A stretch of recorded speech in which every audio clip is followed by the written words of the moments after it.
Have you ever met a person in life that you thought might be an angel? And I'm not just talking about your child or a friend of yours or someone that you think is angelic because of the way that they carry themselves, but someone who just popped into your life.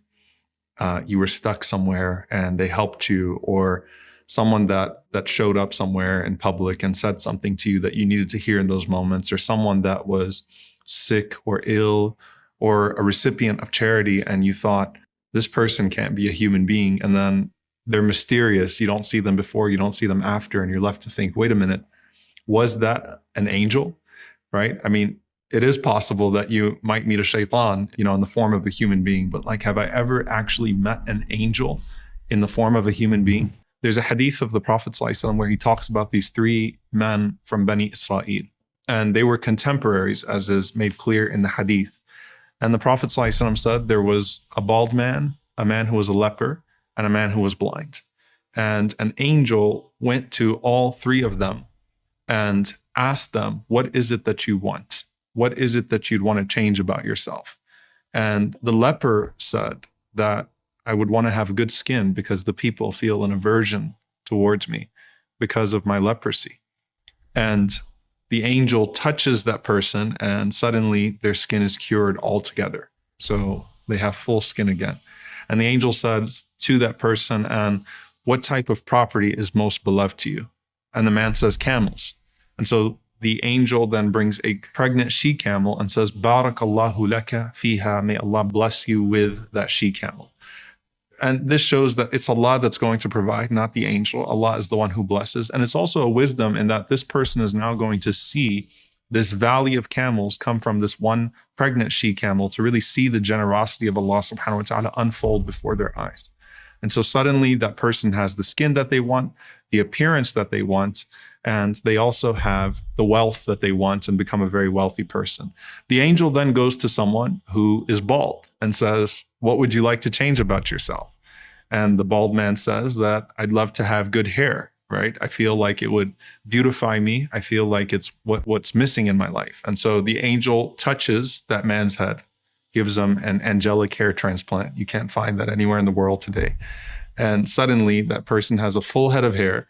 And the angel then says to the man, and what type of property is most beloved to you? And the man says, cows. So the same thing happens. A pregnant cow is given, and the angel says, Barakallahu laka fiha, may Allah bless you with it. And suddenly he has an entire, plot of cows. And then he goes to a person who is blind. And we know that that is a very specific type of test. There are multiple rewards that you find in the hadith for the person that is blind and patient with Allah subhanahu wa ta'ala. Many scholars who suffered from this. And says to the blind man, what would you like? He said, I'd love to have my eyesight back, my vision back. And so the angel wipes his eyes and suddenly he can see again. And then he says to him, and what's the most beloved of property to you? He says sheep, which is very simple, right? If you think about it. So he's given pregnant sheep, and that gives birth to an entire plot of sheep. And so he's got his entire property in front of him that he can work with and that he can deal with. And so each one has their herd now, and they have their property, and they have the appearance that they want, and they have the blessings that they want.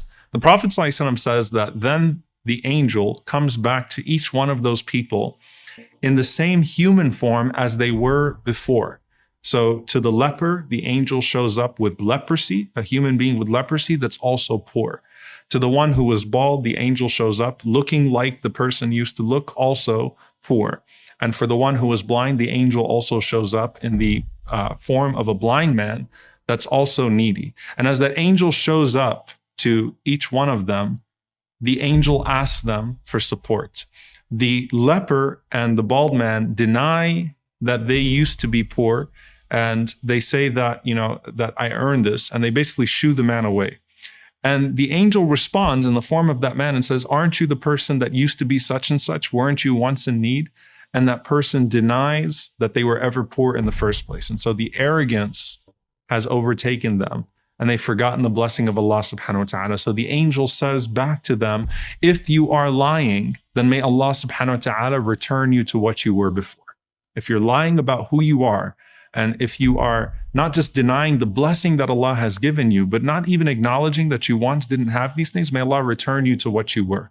But the blind man passed the test. The Prophet ﷺ said the blind man, as soon as he saw that person in his own form that he used to be, he says to the man, who is of course an angel, go ahead and take from this property whatever you want, for I was once like you and Allah subhanahu wa ta'ala provided for me. So it's all yours. Whatever you want, go ahead and take it. And subhanAllah, the scholars say this is the one out of the three that actually had the most severe predicament, right? But look at his humility. And he says, just go ahead and take it all. I used to be like you without even being asked. I used to be like you and Allah subhanahu wa ta'ala provided for me. So therefore, I'm providing for you whatever you want from this, because this is all the blessing of Allah subhanahu wa ta'ala.